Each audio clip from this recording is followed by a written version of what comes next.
आतिश मुसद और आज हमारा नया टॉपिक है शेप ऑफ मॉलिक्यूल्स, जिसमें हम एक थ्योरी पढ़ने वाले, एक बड़ी थ्योरी कवर करने वाले जो कि बहुत इंपॉर्टेंट थ्योरी है। ठीक है, आज हमारा टॉपिक है shape of molecules. Shape of molecules सही, बड़ा इंपॉर्टेंट टॉपिक है, तो सबने बहुत ज़्यादा कंसंट्रेशन से वीडियो लेनी है। अब शेप ऑफ मॉलिक्यूल, अब हम एक चीज़ देखते हैं कि कोवेलेंट मॉलिक्यूल बन तो गया, लेकिन शेप ऑफ मॉलिक्यूल प्रिडिक्ट कौन करता है? शेप ऑफ मॉलिक्यूल प्रिडिक्ट करते हैं एक थ्योरी करती है जिसका नाम है VSEPR। ये क्या है भाई? ये है valence shell electron repulsion theory. Valence shell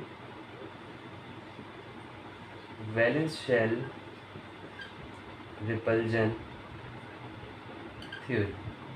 सही, तो ये थ्योरी आज हम अपने टॉपिक में कवर करने वाले हैं।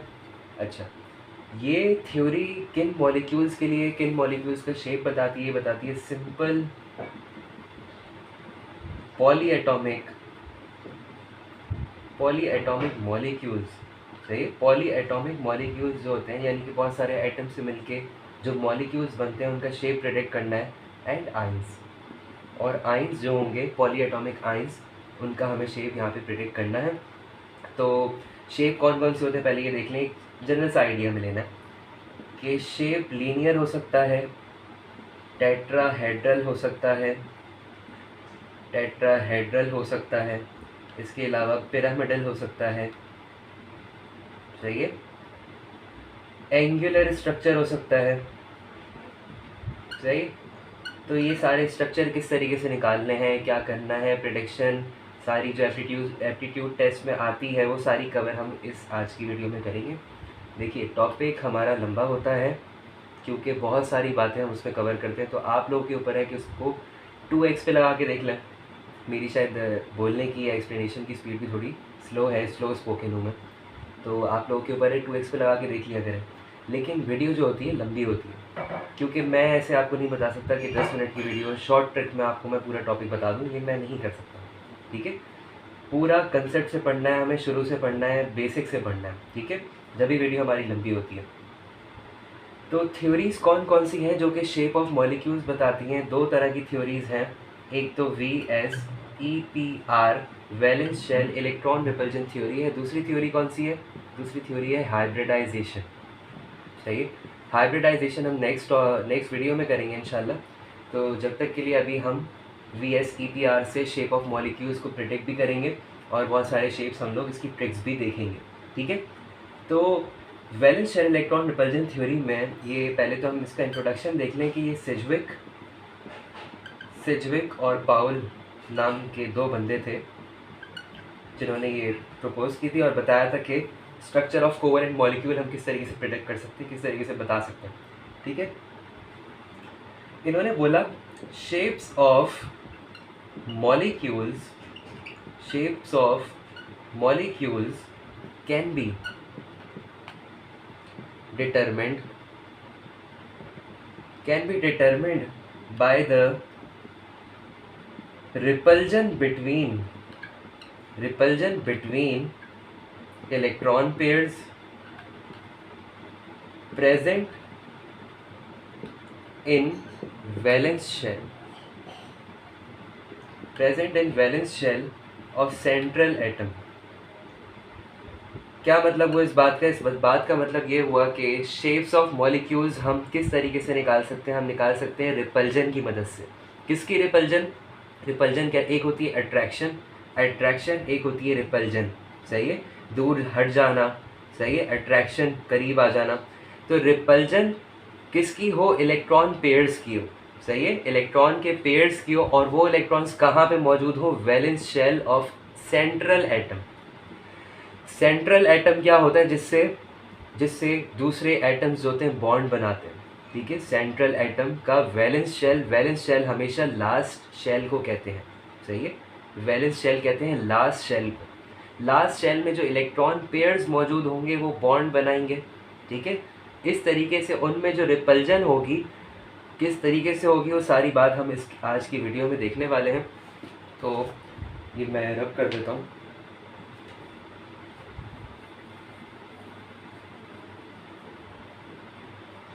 इसके पोस्टुलेट्स करते हैं। सही, क्या क्या बताया सेजविक और पाउल ने? इन्होंने बताया कि फर्स्ट पॉइंट है two types of electron pairs. Two types of electron pairs, दो तरह के इलेक्ट्रॉन पेयर्स होते हैं। थोड़ी बहुत बेसिक्स आपको पता होंगी तो ठीक है। तो हम बात कर रहे थे कि दो तरह के इलेक्ट्रॉन पेयर्स होते हैं, one is bond pair, another one is lone pair. ठीक है, तो बॉन्ड पेयर में हम क्या देखते हैं कि शेयरिंग ऑफ, इसमें क्या होता है, sharing of unpaired electrons of central atom and unpaired electrons of surrounding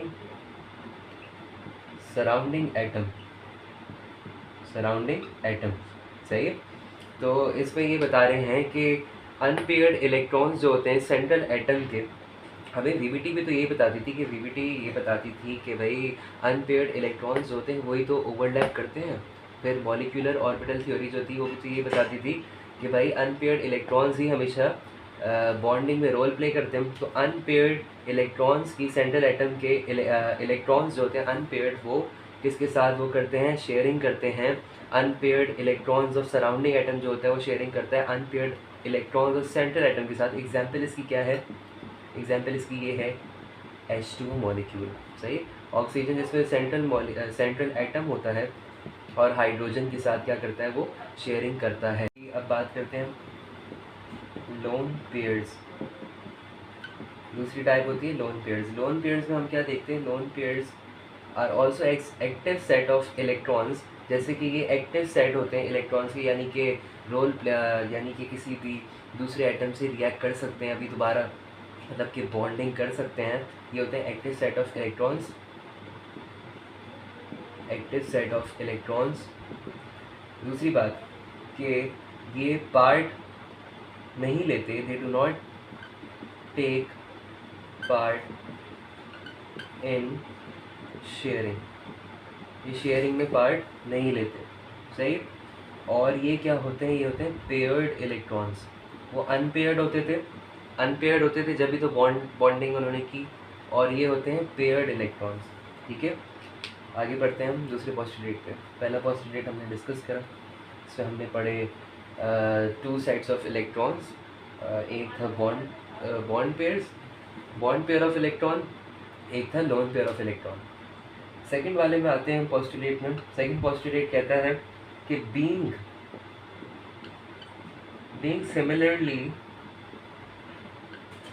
similarly charged, यानी कि नेगेटिवली चार्ज्ड होते हैं ना इलेक्ट्रॉन्स में नेगेटिव चार्ज होता है। They repel each other. ये क्या करते हैं कि बॉन्ड पेयर्स जो होते हैं वो भी नेगेटिवली चार्ज होते हैं, लोन पेयर्स जो होते हैं वो भी नेगेटिवली चार्ज होते हैं। तो इनके दरमियान, in between these electrons there is some force of repulsion. इनके दरमियान क्या होती है, फोर्स ऑफ रिपल्जन होती है। ठीक है, नो अट्रैक्शन ओनली रिपल्जन। सही, इनके दरमियान क्या होती है, रिपल्जन होती है। ठीक है, थर्ड पॉइंट हमारे पास क्या है, थर्ड पॉइंट है लोन पेयर में जो रिपल्जन होती है वो सबसे ज़्यादा होती है। ठीक है, उसके बाद लोन पेयर और बॉन्ड पेयर में जो रिपल्जन होती है वो होती है, और फिर सबसे कम जो रिपल्जन होती है वो किस में होती है, वो होती है बॉन्ड पेयर और बॉन्ड पेयर में। सही है, फिर उसके बाद किस में होती है, सबसे पहले होती है लोन पेयर में रिपल्जन सबसे ज़्यादा होती है। लोन पेयर बॉन्ड पेयर में उसके बाद होती है बॉन्ड पेयर में आपस में जो रिपल्जन होती है वो होती है। ठीक है, तो अगर हम एग्जांपल मैं आपको दूं तो इस तरीके से दे सकता हूँ कि एक होता है H2 मॉलिक्यूल। सही, अगर मैं इसकी ज्योमेट्री अगर मैं ड्रॉ करना चाहूँ इस तरीके से कर सकता हूँ कि सेंट्रली ऑक्सीजन एटम होता है। ठीक है, उससे दो हाइड्रोजन जुड़े होते हैं। सही, 2 हाइड्रोजन जुड़े होते हैं, और उसके साथ कौन क्या उसके पास और कितने होते हैं, लोन पेयर कितने होते हैं, लोन पेयर उसके पास 2 होते हैं, ठीक है, उसके पास 2 लोन पेयर होते हैं।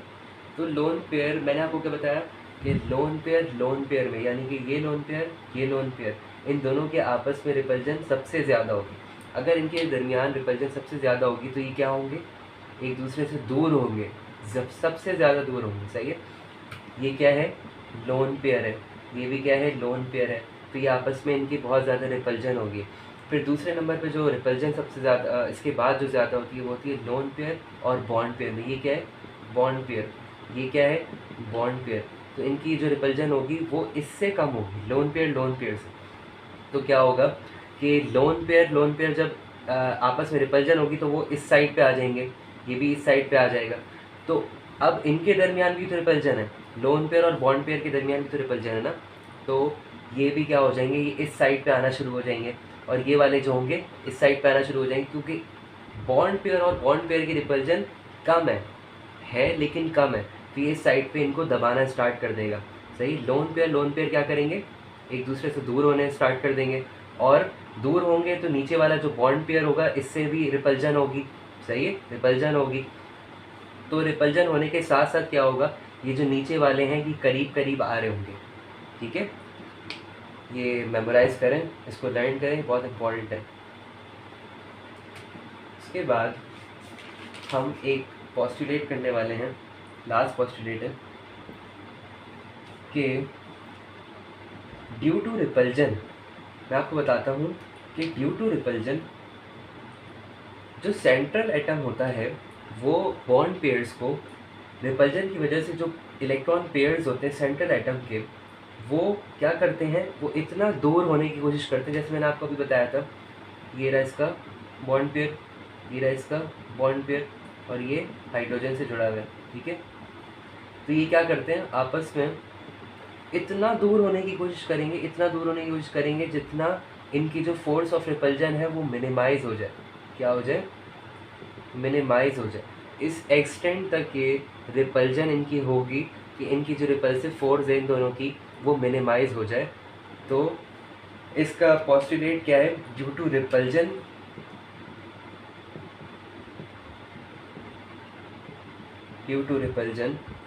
Electron pairs of central atom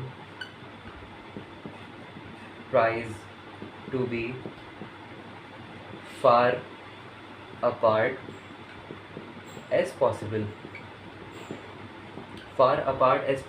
They orient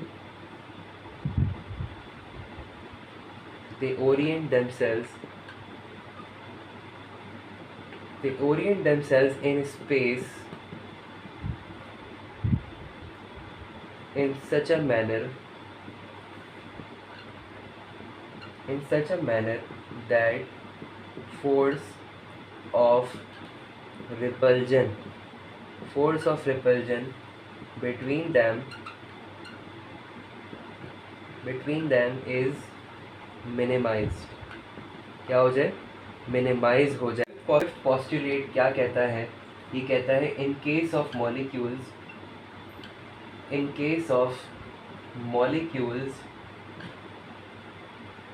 with double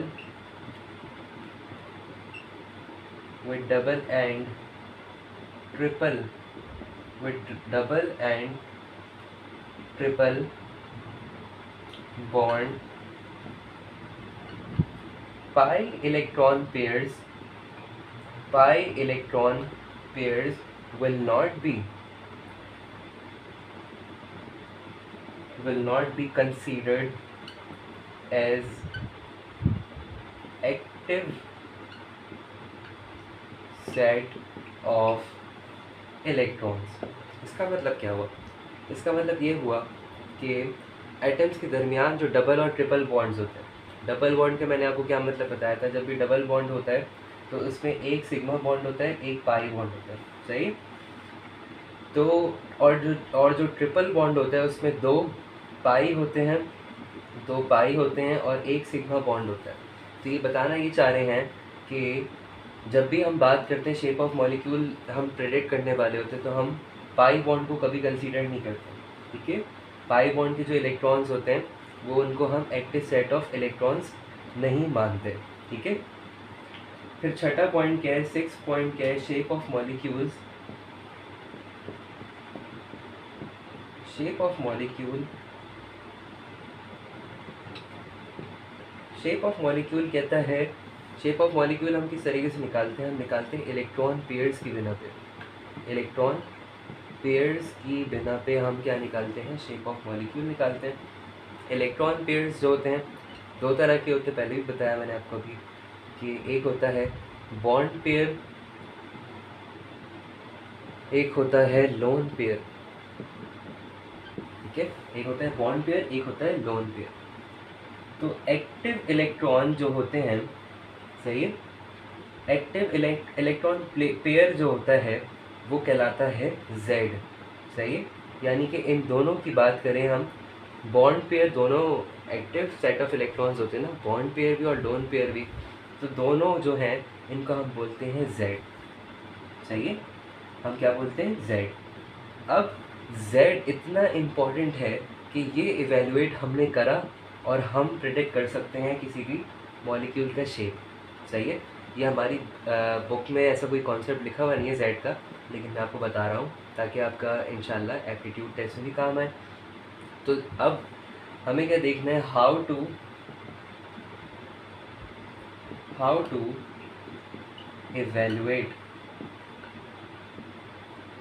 evaluate Z of any molecule. किसी भी मॉलिक्यूल का Z हम किस तरीके से निकाल सकते हैं। Z निकाल लिया, आपको सारी कहानी समझ आ गई।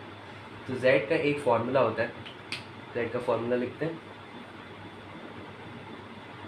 Z का फॉर्मूला होता है Z equals to 1/2 bracket number of valence electrons on central atom plus negative charge minus positive charge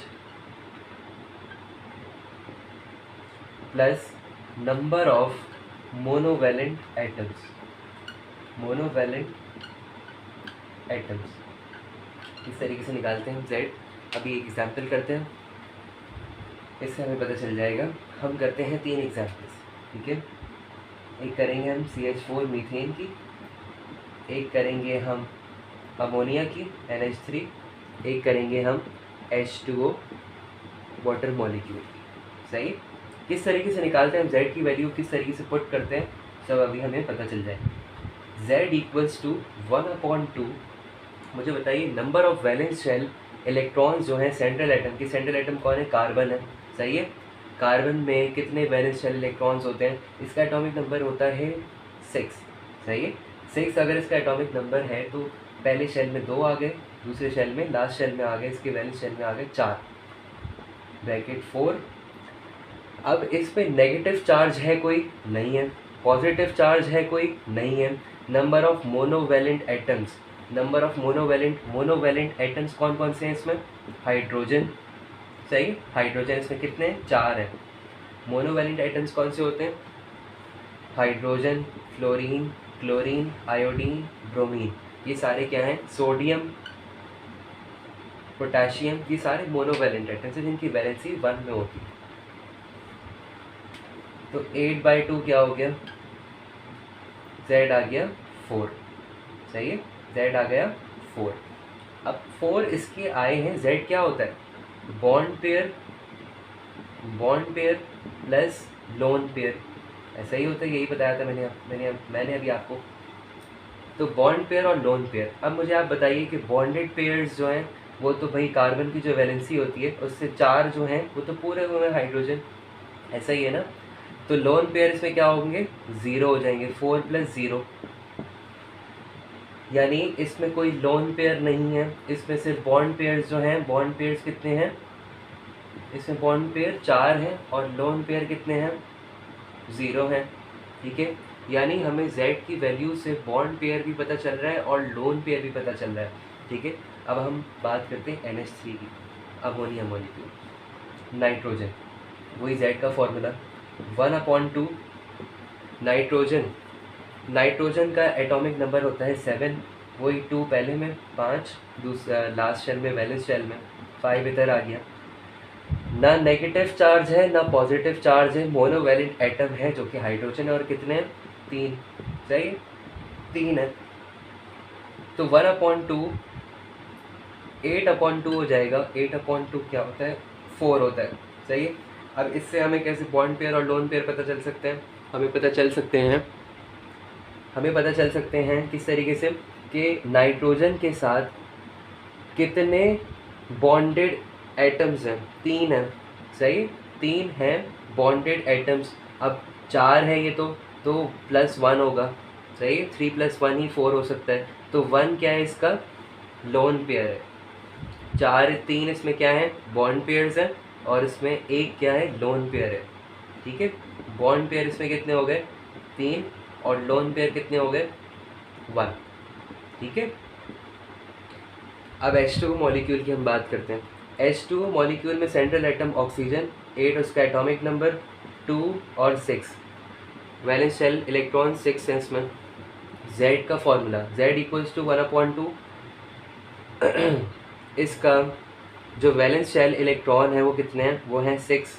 ठीक है, वैलेंस शेल इलेक्ट्रॉन कितने हैं? 6 प्लस कोई नेगेटिव चार्ज नहीं है, कोई पॉजिटिव चार्ज नहीं है। मोनोवैलेंट एटम्स कितने हैं? हाइड्रोजन है, 2 हैं। 6 + 2 8, 8/2 4। सही, Z निकल कर आ गया 4। अब Z से हमें कैसे पता चल रहा है? वही सेम बात कि 4 तो इसके क्या है? Bond pair plus lone pair. सही है, तो बॉन्ड पेयर तो भाई इसमें नज़र आ रहा है कि 2 हाइड्रोजन सिर्फ लगे हैं, बॉन्डेड एटम्स ही 2 हैं, तो 2 इसके क्या हो जाएंगे? बॉन्ड पेयर्स हो जाएंगे, और 2 क्या हो जाएंगे? लोन पेयर्स हो जाएंगे। इस तरीके से बॉन्ड पेयर जो हैं वो हमारे पास आ गए 2, और लोन पेयर्स जितने आ गए, लोन पेयर्स आ गए हमारे पास 2। सही है, यहाँ तक हमने ये कवर करा है। बाकी पार्ट हम इंशाल्लाह नेक्स्ट वीडियो में डिस्कस करते हैं।